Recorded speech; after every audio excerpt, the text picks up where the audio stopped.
നമസ്കാരം. തദ്ദേശ സ്വയംഭരണ സ്ഥാപനങ്ങളിലെ തെരഞ്ഞെടുപ്പിൻ്റെ അടിസ്ഥാനത്തിൽ പിണറായിക്ക് മൂന്നാം ഭരണമില്ല എന്ന നിഗമനത്തിലാണ് സാമൂഹിക രാഷ്ട്രീയ നിരീക്ഷകരും മാധ്യമങ്ങളും. ഇനി വരാൻ പോകുന്നത് UDFിൻ്റെ ഭരണമാണെന്ന് പൊതുവെ വിലയിരുത്തപ്പെടുന്നു. UDF ഭരിക്കുമ്പോൾ ആരായിരിക്കും മുഖ്യമന്ത്രി? അക്കാര്യത്തിൽ UDF നേതാക്കൾക്ക് പോലും ഒരു ധാരണയുമില്ല. നേതാക്കളോടോ പാർട്ടി പ്രവർത്തകരോടോ ഒക്കെ ചോദിച്ചാൽ സമയമാവുമ്പോൾ അറിയാം എന്ന ഉത്തരമാണ്. കാരണം മുഖ്യമന്ത്രി മോഹവുമായി അനേകം നേതാക്കൾ UDFിലുണ്ട്. ഇവരെയൊക്കെ വെട്ടി ഒടുവിൽ KC വേണുഗോപാൽ മുഖ്യമന്ത്രിയാകും എന്ന് വിശ്വസിക്കുന്നവരുമുണ്ട്. ആ സാധ്യത അവസാന നിമിഷം വരെ നിലനിൽക്കുന്ന സാധ്യതയാണ്. എന്നാൽ നിലവിലുള്ള നേതാക്കൾ തമ്മിലുള്ള മത്സരം, ഏറ്റവും പ്രധാനപ്പെട്ട മത്സരം രണ്ട് നേതാക്കൾ തമ്മിലാണ്. രമേശ് ചെന്നിത്തലയും VD സതീശനും തമ്മിൽ. K സുധാകരനും K മുരളീധരനും VM സുധീരനും ശശി തരൂരുമൊക്കെ ഇങ്ങനെ പരിഗണിക്കപ്പെടുന്നവർ തന്നെയാണ്.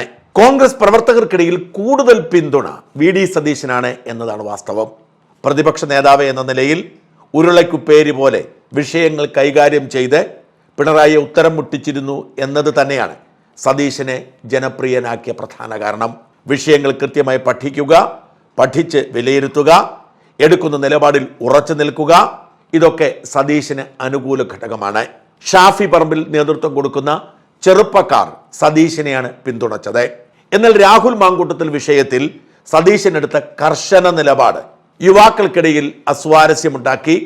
ഷാഫിയും രാഹുലും അടങ്ങുന്ന യുവാക്കൾക്കിടയിൽ സ്വാധീനമുള്ള വിഭാഗത്തിന്റെ പൂർണ്ണ പിന്തുണ ഇപ്പോൾ സതീശനില്ല. അവർ പിന്തുണയ്ക്കുന്നത് KC വേണുഗോപാലിനെയാണ്. അത്തരമൊരു സാഹചര്യത്തിൽ സതീശന്റെ സാധ്യതയ്ക്ക് അല്പം മങ്ങലേറ്റിരുന്നു. അങ്ങനെ മങ്ങിപ്പോയ VD സതീശന്റെ സാധ്യത മുഖ്യമന്ത്രി പിണറായി വിജയൻ ഉയർത്തിയെടുത്ത് ഏറ്റവും മുമ്പിലേക്ക് വച്ചിരിക്കുന്നു. പുനർജനി പദ്ധതി എന്ന VD സതീശന്റെ സ്വപ്ന പദ്ധതി, ആ പദ്ധതിയെ സംശയനിഴലിലാക്കുന്ന ഒരു നീക്കവുമായി സർക്കാർ രംഗത്ത് വന്നിരിക്കുന്നു. ഒരു വർഷം മുൻപ് വിജിലൻസ് ഡയറക്ടർ തടി തപ്പുന്നതിന് വേണ്ടി നൽകിയൊരു ശുപാർശ ഇപ്പോൾ പൊടി തട്ടിയെടുത്ത് പുനർജനി പദ്ധതിയുമായി ബന്ധപ്പെട്ട അന്വേഷണം CBI ഏറ്റെടുക്കണം എന്ന നിലപാടിലേക്ക് സർക്കാർ മാറാൻ പോകുന്നു എന്ന വാർത്തയാണ് ഇപ്പോൾ സതീശന്റെ സ്വീകാര്യത വർദ്ധിപ്പിച്ചത്. സതീശനെതിരെ അഴിമതി ആരോപണം ഉയരുമ്പോൾ സതീശന്റെ മതിപ്പ് പോകുമെന്നും അത് UDFിനെ ദോഷമായി ബാധിക്കുമെന്നും പ്രതീക്ഷിച്ചാണ് ഈ പുനർജനി പദ്ധതി തട്ടിയെടുത്തുകൊണ്ട് ഇപ്പോൾ പിണറായി രംഗത്ത് വന്നത്. ഓർക്കണം, 2020 കേസെടുക്കാൻ CBIക്കുള്ള അനുമതി നിഷേധിച്ചുകൊണ്ട് പ്രമേയം പാസാക്കി ഓർഡർ ഇറക്കിയ സർക്കാരാണിത്. CBIക്ക് ഇനി കേരളത്തിലൊരു കേസെടുക്കണമെങ്കിൽ സർക്കാരിൻ്റെ അനുമതി വേണം. സ്വമേധയാ സർക്കാരുമായി ബന്ധപ്പെട്ട ഒരു കേസും എടുക്കാൻ CBIക്ക് സാധ്യമല്ല. അങ്ങനെ CBIയെ നിയമമുണ്ടാക്കി അകറ്റി നിർത്തിയ പിണറായി VD സതീശനെതിരെയുള്ള അന്വേഷണം CBIക്ക് വിടാൻ ആലോചിക്കുമ്പോൾ, നീക്കം ശക്തമാക്കുമ്പോൾ അതിൻ്റെ പിന്നിൽ ദുരൂഹതയാണ് ആ നീക്കത്തേക്കാൾ ചർച്ചയാവുന്നത്. പുനർജനി പദ്ധതിയിൽ അഴിമതിയെ നടന്നിട്ടില്ല എന്നും ആ പദ്ധതി ഏതാണ്ട് 200-ലധികം പാവപ്പെട്ട മനുഷ്യർക്ക് ആശ്വാസമായി എന്നും ജനമറിയുന്നത് ഇപ്പോഴാണ്. അതുവരെ എന്തോ ഒരു അഴിമതി കേസ് എന്ന പുകമറയുണ്ടായിരുന്നെങ്കിൽ ഇപ്പോൾ അതേക്കുറിച്ച് ജനങ്ങൾ പഠിക്കാൻ തുടങ്ങി.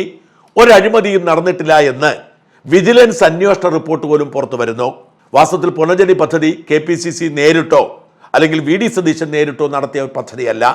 സ്പോൺസർമാരെ കണ്ടെത്തി അവരെ കൊണ്ട് വീട് വെപ്പിച്ചു കൊടുത്ത പദ്ധതിയാണ്. എന്നാൽ പാർട്ടി പ്രവർത്തകർ പണം കൊടുത്തിരുന്നു. ആ പണം സ്വീകരിച്ചത് മണപ്പാട്ട് ഫൗണ്ടേഷൻ എന്നു പേരുള്ള ഒരു പ്രസ്ഥാനമാണ്. മണപ്പാട്ട് ഫൗണ്ടേഷന്റെ അക്കൗണ്ടിലേക്കാണ് പണം എത്തിയത്, വിദേശത്തു നിന്നും മറ്റുമുള്ളത്.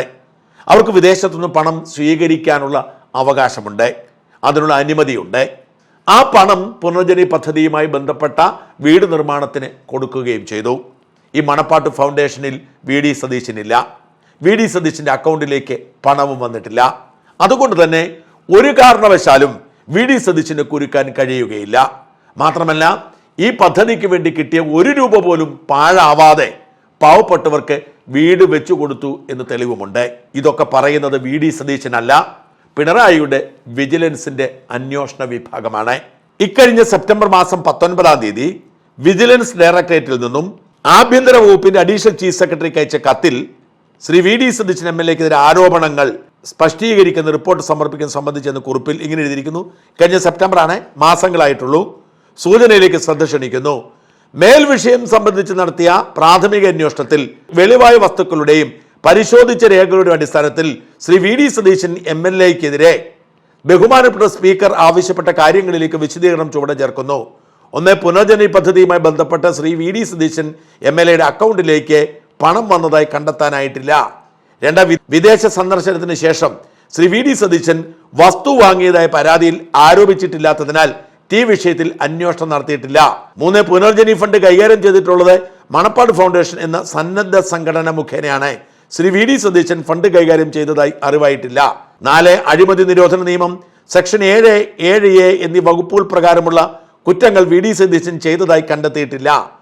ഇത് സംബന്ധിച്ച അന്വേഷണ ഉദ്യോഗസ്ഥന്റെ വ്യക്തതാ റിപ്പോർട്ട് അനന്തര നടപടികൾക്കായി ഇതോടൊപ്പം അയക്കുന്നു. കൈപ്പറ്റി വിവരം അറിയിക്കണമെന്ന് അപേക്ഷിക്കുന്നു. Karthik K, IPS police inspector general, ഡയറക്ടർക്ക് വേണ്ടി എന്ന് പറഞ്ഞ് സെപ്റ്റംബറിൽ കത്ത് കൊടുത്തിരിക്കുകയാണ്. ഇത് വ്യക്തമാക്കുന്നത് പിണറായിയുടെ വിജിലൻസ് അന്വേഷണത്തിൽ വി ഡി സതീശൻ നിരപരാധിയാണെന്ന് കണ്ടപ്പോൾ തെരഞ്ഞെടുപ്പ് സമയത്ത് ഇതൊരു ചർച്ചയാക്കാൻ വേണ്ടി CBIയെ കൊണ്ടുവരുന്നു. CBI അന്വേഷിക്കുന്നു, വിജിലൻസ് കേസിലെ പ്രതിയാണെന്ന് വരുത്തി തീർക്കാൻ ശ്രമിച്ചു. ഇത് പിണറായി ഉമ്മൻചാണ്ടിയോട് നേരത്തെ ചെയ്തിട്ടുണ്ട്. പോലീസും വിജിലൻസും ക്രൈംബ്രാഞ്ചും പ്രത്യേക അന്വേഷണ സംഘവും ഒക്കെ ഉമ്മൻചാണ്ടി അടക്കമുള്ള കോൺഗ്രസ് നേതാക്കന്മാർക്കെതിരെ സോളാർ കേസിൽ അന്വേഷണം നടത്തി. ലൈംഗിക പീഡന, പ്രകൃതി വിരുദ്ധ പീഡന കേസ് ഒരു തെളിവും കണ്ടെത്തിയില്ല. CBIക്ക് വിട്ട് വോട്ട് പിടിച്ചു. കഴിഞ്ഞ തവണ അതായിരുന്നു പ്രധാനപ്പെട്ട ഒരു തെരഞ്ഞെടുപ്പ് അജണ്ട. ഉമ്മൻചാണ്ടി അടക്കമുള്ള നേതാക്കന്മാർ പെണ്ണുപിടിയന്മാരാണ്, സ്ത്രീ പീഡകരാണെന്ന് വരുത്തി തീർന്ന് ചർച്ചയുണ്ടാക്കാൻ CBIക്ക് വിട്ടു. തെരഞ്ഞെടുപ്പ് കഴിഞ്ഞപ്പോൾ CBI അന്വേഷിച്ചിട്ട് ഓരോരുത്തരെയും കുറ്റവിമുക്തരാക്കി. കേസേ നിലനിൽക്കത്തില്ലെന്ന് പറഞ്ഞു. അത്തരത്തിലൊരു നീക്കമാണ് പിണറായി ശ്രമിച്ചത്. എന്നാൽ ആ നീക്കം ആദ്യം തന്നെ ചീറ്റിപ്പോയി. അത് വി ഡി സതീശന്റെ മൈലേജ് ഉയർത്തി. വി ഡി സതീശനെ മുഖ്യമന്ത്രി കസേരയിലേക്ക് ഒരു പടി കൂടി ഉയർന്നിരിക്കാനുള്ള ഒരു സാഹചര്യം സൃഷ്ടിച്ചു കൊടുത്തു.